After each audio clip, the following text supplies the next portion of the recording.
So this game, we're out there. I come up to bat. Crack! Home run.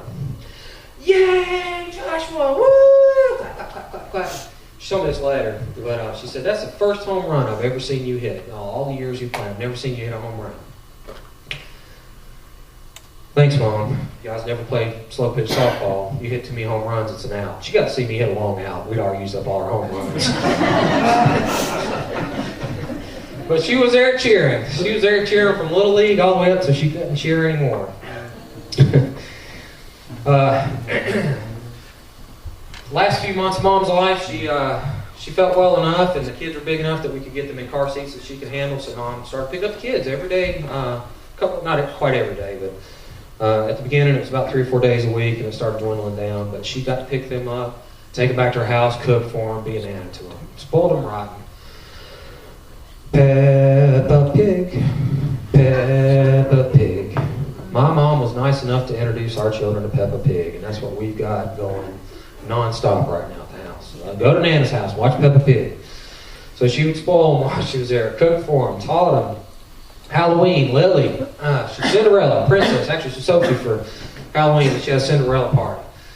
Mom made herself a fairy godmother outfit. Wings, LEDs, makeup, wand, everything. And she was nice enough to hand out candy while we took the kids around.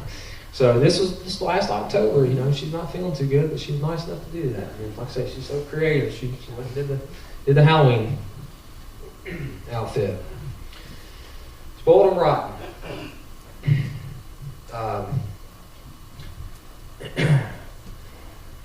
So I was going to open it up for stories, but I've been going for quite a while. Let's tell some stories afterward. A couple of housekeeping things, and then I'm going to tell you how she died. After we're done here, we've got a room at the Comfort Inn we've got some food coming in. Matthew's work was nice enough to cater some food for us. And so we've got some food coming in. Everybody that's in here, please come. Keep sharing as many stories as you can. Like I said, I don't want her to be forgotten. There's some Greeks here in the room, and the Greeks mourn differently than I do. I told them all as they came through not to cry. I didn't want to see it.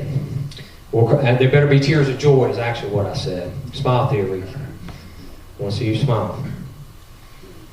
But I knew the Greeks were posting on Facebook or the website because they say, may your memory be eternal. So that's how I want Mom to be remembered. Mom went to see Joyce. It's been about 4 weeks now, 3 or 4 weeks. Joyce, her cousin, my mom's sister's daughter, up in Virginia. By the way, for those who don't know, Mom lived right up to the end. Lived hard. We think she got sick, the pneumonia. We think she got it sick from either just being up the mountain, the temperature change, or daycare. 100 kids, petri dish. She'd been taking chemo for the pain last couple months, so she had a weakened immune system. But when she came back, she started getting a cough. I'd call her and see how you doing. Are you getting kids? Not that I'm asking you to if you don't feel good, but I know you want to get them. So if you want to go get them, let me know. So some days she'd get them, some days she wouldn't. Normal schedule was Rita would pick them up on Mondays or Tuesdays, and Mom would get them later on the week. So one Monday night, my slave driver of a boss, who's sitting right back there, was keeping us late. Normal time around 6 o'clock. So it was about 6:10, 6:05. And I was worried about Mom, so I called her up, see how she's doing. I said, oh, this is perfect. Called her up. She answers the phone. Hey, son. Mom, did you get the kids? No, I didn't. I said, daycare just called me. They're still up there. I thought it was Rita's night. Are you serious? I will go get. I said, Mom, I'm heading there now. I just wanted to find out what's going on. I started laughing. She called me every day in the book. I was pulling her leg, Rita had gotten the kids, but it was just, daycare closes at 6, so it was about the time that daycare would be calling to try to run somebody down. So, yeah, like I say, up to the end, she got the business. So, like I say, I knew she was getting sick, so Tuesday night rolls around. I'm at home, got home, another long night of work. Thanks, Kristen. And she called me up this time, coughing on the phone again. Says, Joshua, I'm in the hospital. I said, Mom, what's wrong? I said, tell me what's going on. Says, yeah, I wasn't feeling good today. I went in, doctors looked at me, I'm in the emergency room. They said, I got leptolitis. I said, leptolitis? I said, what? She's had so many things going wrong with her. I'm like, oh my God, what now? She won't be able to walk, might get in a wheelchair again. Last round of cancer she had, when her tumors came back, she couldn't even walk. I mean, she had to be in a wheelchair everywhere. Doctors didn't want to put anyway. So I'm like, oh my God, what's going on with the legs? She said, yeah, it's when your son's an asshole and calls you up and pulls your leg. Gotcha, didn't I? Said, yes, you did. That was not fun. So she gave it back to me. She should have been proud of it because she nailed it. There's another game I used to play with Mom. I played it with her for the whole life. Terry, sorry, Terry, you're taking the brunt of all these. But when we played baseball at Carver back in the day, we always played this game where if you looked at this, you had to get hit. So I do that to Mom all the time. Up to the end, she'd look at whatever. Hey, Mom, do it. Hey, Mom, hey, Dad. All the time. She's always trying to get it. She only got it a couple times. Another time she was super duper proud when she got it. I mean, all the way up to the end, still getting her for that. So, obviously this was the round that she couldn't recover from. She had pneumonia a couple months ago. She bounced back from that. Sam said at the best, when you're having a compromised immune system, going through chemo and all that, you only got so much in the tank, and you only got so much fight. She fought hard for the first round of pneumonia, didn't make it through this round. So, quick story behind it was, Matthew's birthday was February the 1st, Saturday a week ago. Matthew wanted a brunch. Sunday morning brunch, Stratford filling station, 4th Street filling station. So we go up there for brunch. Matthew said the whole time he was there, there's 2 people I want here, and that's my mama and Brandon's mom, Tony. Tony was there. Tony's almost as bad off as Mom is. I saw them from down the sidewalk, and I thought, God, Mom's lost a lot of weight because Tony's awfully thick. I didn't know it was Tony at the time, but she went lurching around like Mom was. But so I got closer, it was Tony. But that morning, she got up, got ready, had her makeup on, and the apartment she was living in was about 4 or 5 steps up to get to the parking lot, and she got out of breath coming up to the car. And she planned on going to urgent care that day. I'd been calling her every day, and she kept getting worse. She said, "If I don't get better, I'm gonna go to urgent care, and get I think I've got pneumonia again." I said, "Okay." So let me know if you need anything. So she gets up to the car, sits down. Nancy says, she says to Nancy, "I think you better go ahead and take me on the emergency room." So she gets up to the emergency room. I stopped breathing right there as they were pulling her back. They had to resuscitate her, put her down in a room, and put her on a ventilator. And they had to put her on a ventilator and some medication for her heart rate. By the way, I don't know who all knows the story, so I'm just going to tell it for everybody. So you guys get the last few days. She went on a ventilator Sunday afternoon, completely sedated, propofol, whatever Michael Jackson was on. But she was on a ventilator, down, knew nothing, no matter what you said to her. I take it back. If you said it loud enough and it was during different dosings, she would kind of move her eyes. And she opened her eye one time, but it was a dead eye, and you could tell she wasn't conscious. She just reacting to sounds. So there's nothing I could do. I went to work. Again, that slave driver boss I've got in the back, and there was 2 co-workers I got back there can't pick up the slack. Mom's dying in the hospital, that kind of stuff. I'm picking on them because I work with them all the time, and they're excellent people, and I'm very glad they stayed here. They some of the smartest people I know, and they pick on me nonstop. Mike, Mara, you would appreciate talking to guys.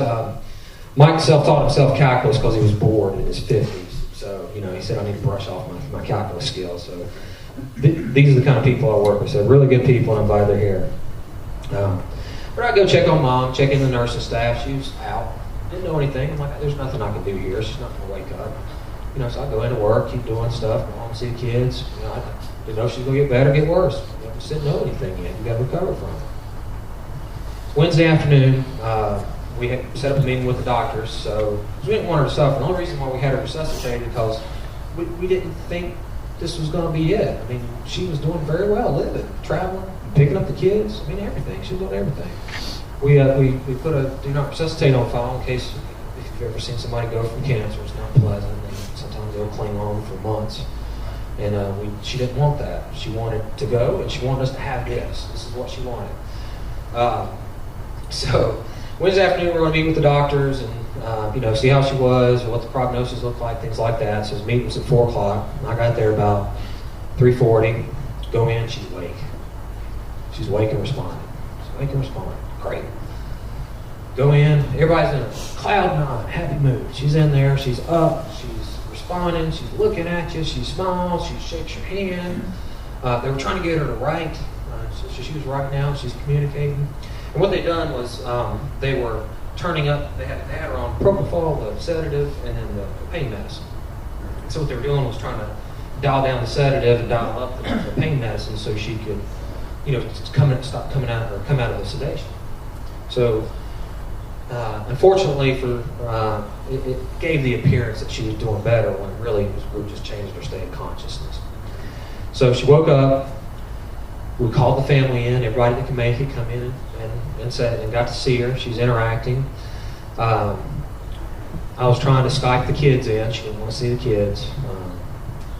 So Penny took a video of them, sent it to me on my cell phone. I'll play it for her. She just smiled, the biggest smile.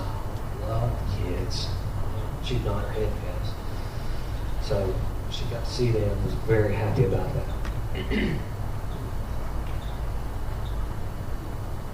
Everybody came in, came out.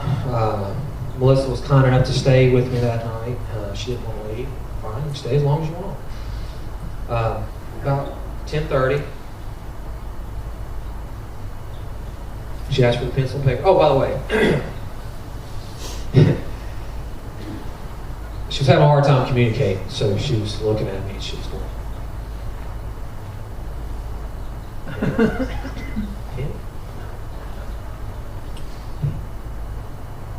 Nurse had to come in. They're used to dealing with these patients. You need a pee? Do you need a poop?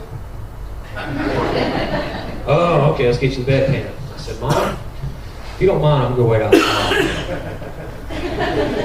So she kept her dignity. So a little bit later on, Melissa will attest to this, got that, so get the pen and paper, made the motion to get the hand. So I had to hold her hand and we discerned, but she couldn't write. I had to figure out what letter she was wanting to say. And she spelled out diaper. I said, Mom, you got a catheter in. If you poop the bed, it's fine. And, we got our bedpan. She pooped a couple times. And I said, Mom, you guys will appreciate this. You get to the end of life, you don't have to lose the control a bit. And, it was like literally you're a potty trainer right now. You get one M&M for pee-pee and 5 for poopy. So, if you want to put it in, she just shook her head.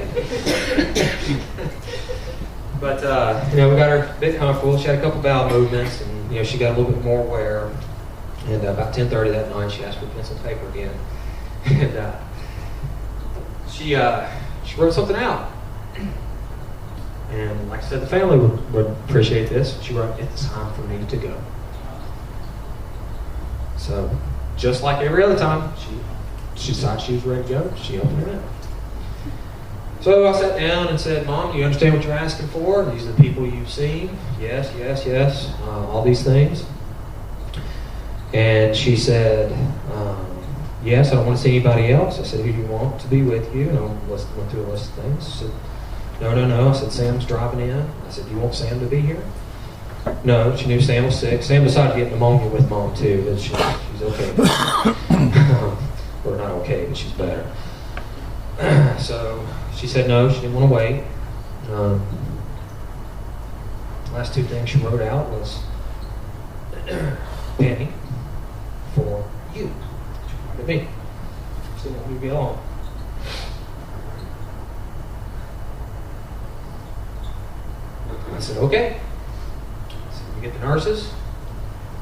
Called Penny, said, don't know when it's going to happen. It's going to happen tonight. You're going to take her off life support. I said, I need to make some arrangements, figure out how it's going to shake out, and I'll call you and let you know when you need to be up here. Oh, don't cry. It gets better, guys. Trust me. It gets better. She did not suffer at all. When she was awake, I said, are you in pain? Yes. Nurse, get in here. Are you in pain? No. Good. On and on and on. She was never in pain. She didn't know anything.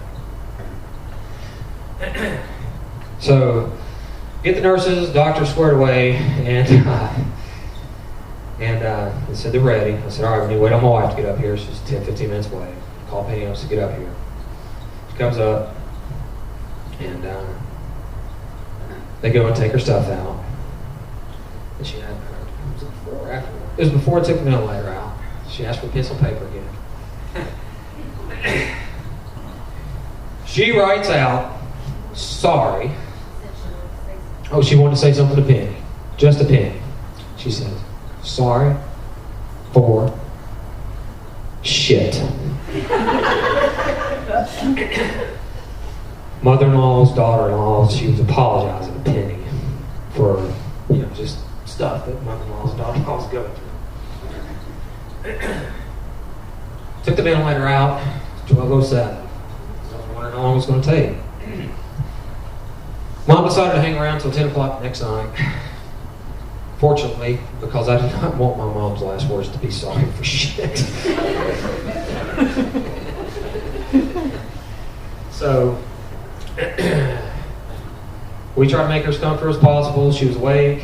She stayed awake till the next morning. Unfortunately for us, we had a nurse that didn't speak English very well. English was her second language. She didn't understand that I was trying to make Mom go as quickly as comfortably as possible. She was just trying to manage her pain. I was like, no, we don't want to manage her pain. We want to help her out as quick as we can. So we got the nurses in, and that we were able to do that. Before that, we had more visitors the next morning. She was able to interact with them, talk to them. I come in, and that morning I'd gone home and get some sleep. Nancy would relieve me. And I had a cup of coffee. And we started talking about coffee. And at this point, Mom's had the ventilator out for a while. You get your vocal cords damaged, so you can't speak very well, but you can make out words. You can press good cheese. I want coffee. And so I took the little swabs that they do to moisten your mouth, dipped it in her coffee, put it in her mouth, and she just went.